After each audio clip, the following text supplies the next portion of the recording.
Jangan kau ragukan, semangat kami tak pernah padam. Jangan kau ragukan, semangat kami takkan menyerah. Walaupun badai terus menghadang, jiwa yang kuat siap bertahan. Oh oh oh oh oh oh oh oh oh. Halo kawan pajak, selamat datang di podcast Setengah Satu. Ini adalah tempat bagi pegawai KPP Pertama Cirebon 1 untuk berbagi cerita dan juga informasi terkait tentang perpajakan. Kali ini bersama saya Dwistri Damalia, ditemani oleh rekan senior saya ada Mas Sugi Utomo, Bu Ari dan juga Mas Kresnawanto. Nah, sebelumnya kawan pajak, di episode ke-14 kita sudah membahas terkait tentang pengusaha kena pajak. Nah, sekarang kita akan membahas lebih rinci lagi nih seputar faktur pajak. Nah, apabila ditanya tentang faktur pajak itu apa? Jawabannya apa nih Bu Ari? Ya, baik Kak Titi. Berdasarkan Undang-Undang PPN, faktur pajak merupakan bukti pungutan pajak oleh pengusaha kena pajak pada saat penyerahan barang kena pajak atau jasa kena pajak Kak Titi.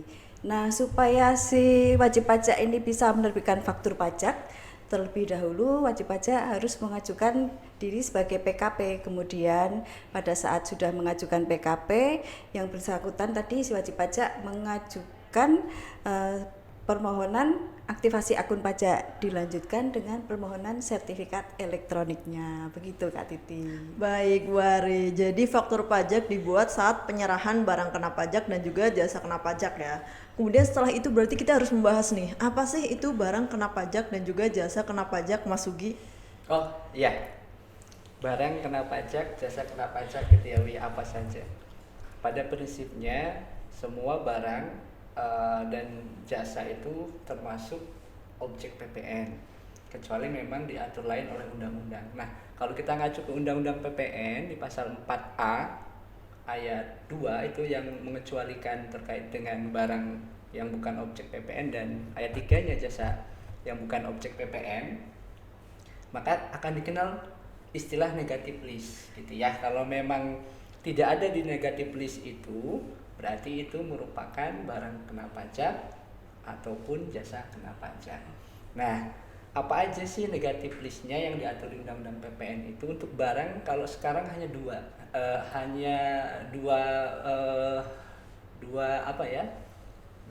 ayat atau dua aturan. Yang pertama itu terkait dengan makanan, minuman yang disajikan di hotel, warung, restoran dan sejenisnya. Yang kedua itu di ayat berikutnya itu uang, kemudian emas batangan untuk keperluan devisa dan surat berharga. Sedangkan untuk jasanya ada, kalau nggak salah ada 6 gitu ya, jasa keagamaan, kemudian jasa saya lupa, jasa keagamaan, kemudian jasa pemerintahan, apalagi jasa tempat parkir, jasa uga.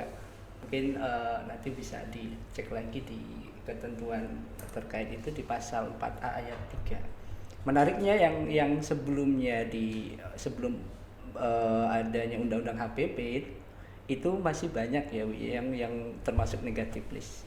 Dari yang sebelumnya kemudian dikeluarkan dari negative list itu ternyata dia masuk ke kita kenal juga ada istilah yang dapat fasilitas PPN-nya tidak dipungut atau dibebaskan. Tujuannya mungkin untuk lebih memudahkan saja ataupun memberikan fasilitas itu. Contohnya apa? Kayak kebutuhan pokok yang sangat dibutuhkan masyarakat gitu ya, kayak beras dan itu tetap didapat fasilitas, dibebaskan, artinya tetap tidak ada PPN-nya, tapi dia secara administrasi memang harus dibuat faktur gitu ya. Buat faktur dengan kode 08 bagi PKP yang memang menjualnya ke pembeli yang bukan konsumen akhir. Yang lain mungkin nanti bisa kita bahas lebih lanjut gitu ya Wi. Ya baik, jadi PKP wajib membuat faktur di saat penyerahan BKP dan juga JKP ya.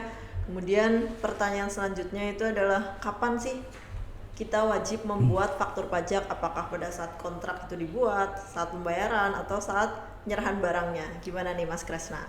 Baik, terima kasih Mbak Justi. Kalau kita merujuk berdasarkan Per 03 PJ 2022, saat pembuatan faktur pajak itu terdiri dari beberapa waktu ya. Yang pertama saat penyerahan BKP atau JKP. Kemudian yang kedua pada saat pembayaran, apabila pembayaran telah dilakukan dulu terlebih dahulu sebelum penyerahan BKP atau JKP.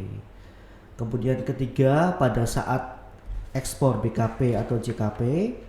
Kemudian yang keempat pada saat pembayaran termin, apabila ada pembayaran yang dilakukan secara bertahap.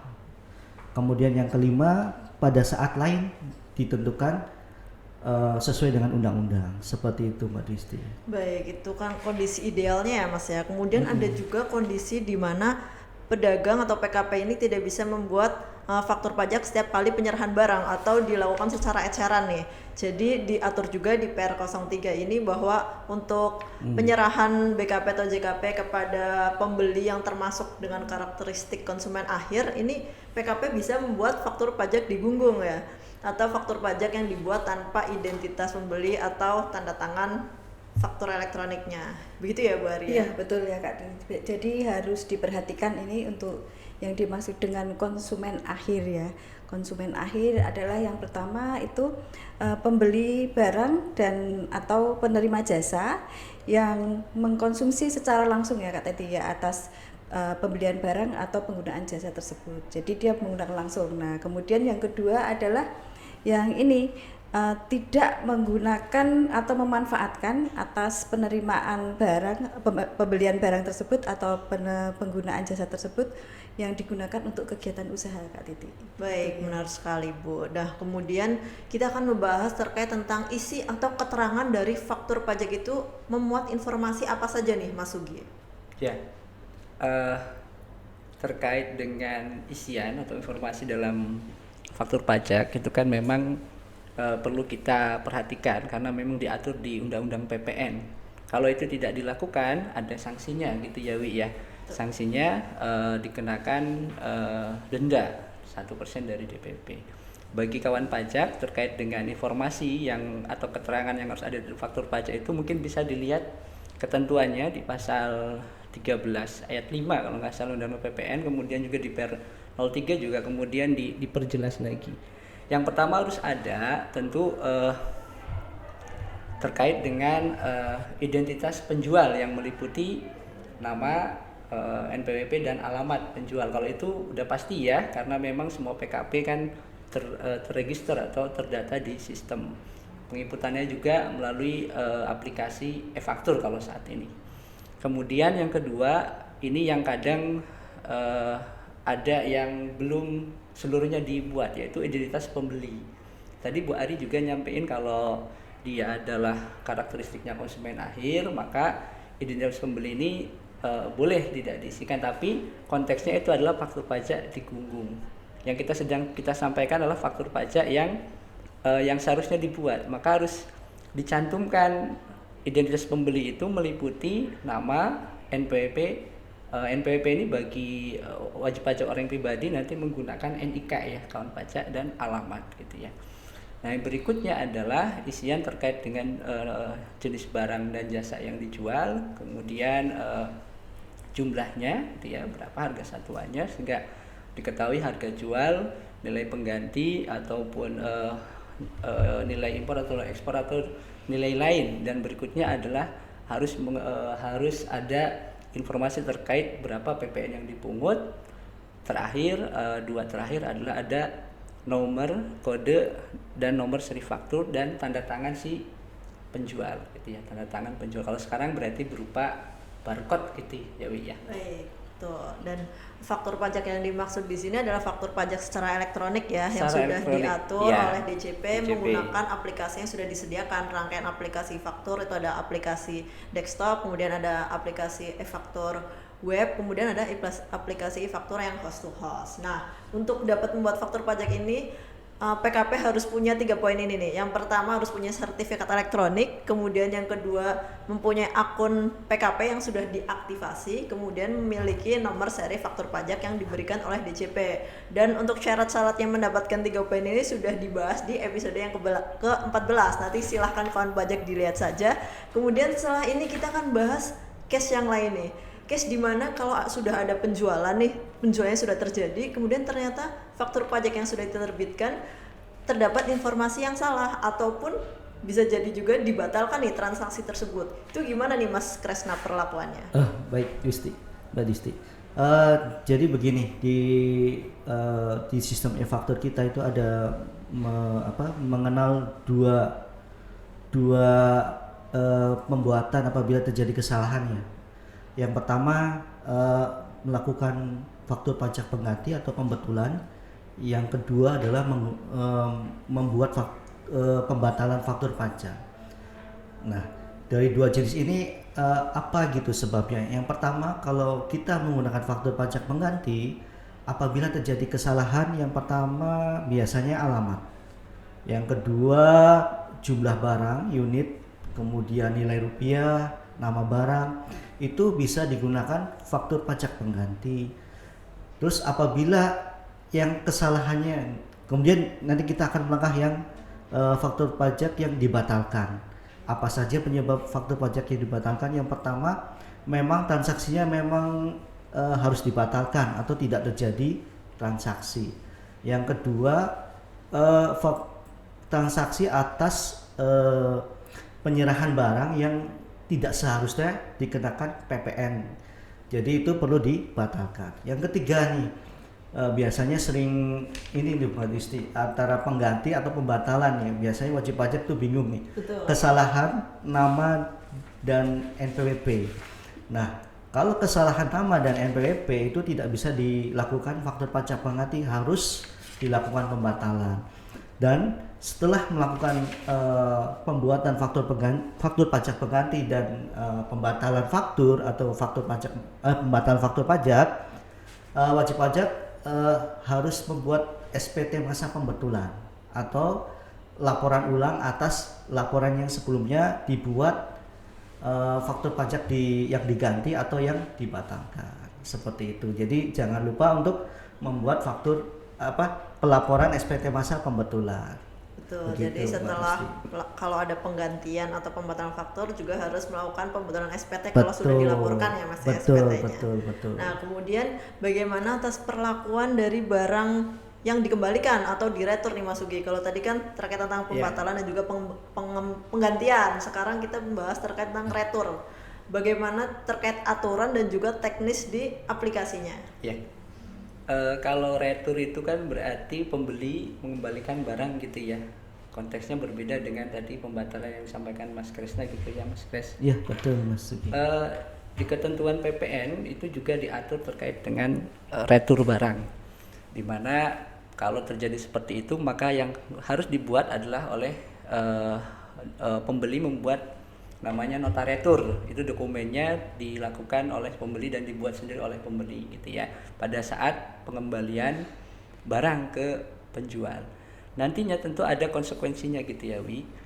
Ketika terjadi pengembalian atau retur ini, maka pajak masukan yang tadinya udah dikreditkan berarti kan harus dipulihkan, bahasanya kan gitu ya, dipulihkan. Di sisi pembeli barang, di sisi pembeli maka dia akan buat retur pembelian, dan itu harus juga diinput di aplikasi e-faktur. Kemudian setelah itu diinput maka si penjual dalam hal ini juga harus membuat namanya retur penjualan. Nah, ketika terjadi retur pembelian ini otomatis akan mengurangi pajak keluarannya si penjual. Kapan? Pada masa terjadinya pengembalian atau retur tersebut. Untuk teknis penginputannya tentu kita harus menginputnya di aplikasi e-faktur ya, aplikasi e-faktur. Tadi urutannya si pembeli buat dulu dokumen returnya, kemudian login dia ke aplikasi e-faktur, kemudian pilih faktur, kemudian pilih retur gitu ya, retur pajak masukan gitu ya, pajak masukan. Setelah diinput maka berikutnya dia memberikan dokumen ke si penjual untuk kemudian oleh penjual itu di input juga di aplikasi e-fakturnya sesuai dengan masa pajak. Artinya sesuai tanggal inputan itu otomatis masa pajaknya akan ngikutin tanggal inputan retur, dan itu akan mengurangi jumlah pajak keluaran di masa pajak retur tersebut gitu. Baik, begitu konsepnya dari awal sampai akhirnya seperti itu ya kawan pajak. Iya, Kemudian ini yang kita bahas hari ini kan dari tadi kita membahas tentang kondisi saat ini ya kawan pajak, kondisi saat ini yang berlaku sesuai dengan Per 3 dan Per 11 gitu ya. Kemudian seperti yang kawan pajak ketahui bahwa DJP kan sedang mengembangkan sistem Cortex atau pembaruan sistem inti administrasi perpajakan, di mana akan berimplikasi juga ke aturan-aturan terkait tentang faktur pajak. Salah satunya juga terkait tentang pemusatan PPN juga ya Bu Ari. Iya betul Kak Titi. Jadi sesuai dengan pengumuman Direktur Jenderal Pajak nomor Peng 4 garis miring PJ 9 garis miring tahun 2024, terhitung sejak 1 Juli 2024, Direktur Jenderal Pajak, Direktorat Jenderal Pajak ya, secara jabatan melakukan pemusatan tempat PPN terutang ya Kak Titi ya. Nah, kemudian ini dipusatkan pada tempat tinggal atau kedudukan dari pusatnya si wajib pajak. Nah, hal ini tentu saja disesuaikan dengan kondisi kedepannya, di mana akan berlaku NITKU ya Kak Titi ya, yaitu nomor identitas tempat kegiatan usaha ya, sebagai pengganti NPWP cabang ya. Kemudian menyesuaikan juga dengan aturan tersebut ya. Dan untuk aplikasi wajib pajak untuk kedepannya juga. Nah, mulai Juli 2024 kemarin kan selama ini wajib pajak sebagai PKP menggunakan aplikasi e-faktur ya. Nah, mulai Juli kemarin sudah ada pembaruan aplikasi e-faktur, yaitu yang untuk seri 4.0 Kak Titi. Nah, aplikasi yang ini untuk mengakomodir tadi juga NPWP yang 16 digit, kemudian untuk NITKU juga. Nah, kedepannya ya Kak Titi ya, untuk lebih efisien ya, untuk lebih mempermudah si wajib pajak. Nah, Direktorat Jenderal Pajak juga akan melakukan pembaruan aplikasi ya, reformasi di bidang aplikasi ya, yaitu menggunakan Cortex. Nah, seluruh administrasi perpajakan nanti akan lebih sederhana, kemudian untuk lebih memudahkan wajib pajak, sistem administrasi perpajakan kita hanya melalui satu aplikasi Kak Titi, yaitu kemudian tentu saja aplikasi e-faktur ini akan bermigrasi ya, akan bermigrasi ke satu aplikasi tersebut, ke aplikasi portal wajib pajak, atau yang mungkin kedepannya akan kita sebut sebagai taxpayer portal gitu Kak Titi. Baik, begitu gambarannya kurang lebih. Kemudian apalagi nih Mas Sugi yang harus kita perhatikan, yang perlu kawan pajak ketahui proses bisnis ke depannya terkait tentang faktur pajak ini? Oke. Kalau Cortex ini kan memang masih dalam tahap pengujian ya, pengujian akhir gitu ya Bu Ari ya. Artinya memang masih diuji lagi akan seperti apa, tapi paling enggak boleh kita spill di sini ya gitu ya. Iya, kita spill dikit-dikit Gambaran sedikit ya. Nantinya akan ada kemudahan-kemudahan yang diberikan oleh Cortex ini, salah satunya dalam hal pembuatan faktur. Kalau di yang sekarang kita lakukan itu kan kita harus login ke beberapa aplikasi e-faktur, kemudian untuk minta nomor fakturnya di Enova, untuk pelaporannya di web e-faktur. Ke depan itu akan semua dalam rangkai kemudahan gitu ya, dalam rangkai kemudahan dan integrasi data. Cukup nanti Bapak Ibu akses yang tadi disampaikan oleh Bu Ari ke namanya TP Portal. Kalau sekarang kita mungkin mengenalnya DJP Online, artinya web yang nanti dipakai oleh wajib pajak gitu, taxpayer portal. Nanti akan bisa langsung melakukan input faktur gitu ya, sekaligus pelaporan SPT masa PPN-nya. Mungkin nanti tidak ada lagi proses, nantinya bisa jadi tidak ada lagi proses permintaan nomor seri faktur. Yang kadang kalau sekarang ini kita lupa minta nomor, kita nggak bisa buat faktur untuk tanggal sebelum permintaan faktur tersebut. Teknisnya nanti ketika input kita nggak perlu mikirin nomor faktur karena akan langsung di generate oleh sistem. Jadi kemudahan-kemudahan lain yang diberikan oleh Cortex ini terkait dengan faktur ya harapannya akan lebih memberikan kemudahan dalam pelaksanaan ini ya kewajiban PKP untuk pemungutan PPN, kurang lebihnya gitu ya Bu ya. Baik, jadi kedepannya wajib pajak akan lebih dimudahkan lagi ya karena semuanya akan lebih diotomatisasi dan juga didigitalisasi. Ya. Nah, mungkin sampai sini dulu kawan pajak terkait tentang faktur pajak nih. Terima kasih kawan pajak yang sudah menyempatkan diri untuk belajar bersama kami tim penyuluh KPP Pratama Cirebon 1. Kita nanti jumpa lagi di episode selanjutnya di podcast Setengah Satu. Terima kasih, sampai jumpa. Kami terus berkarya tanpa korupsi pastinya bisa. Oh oh oh oh oh.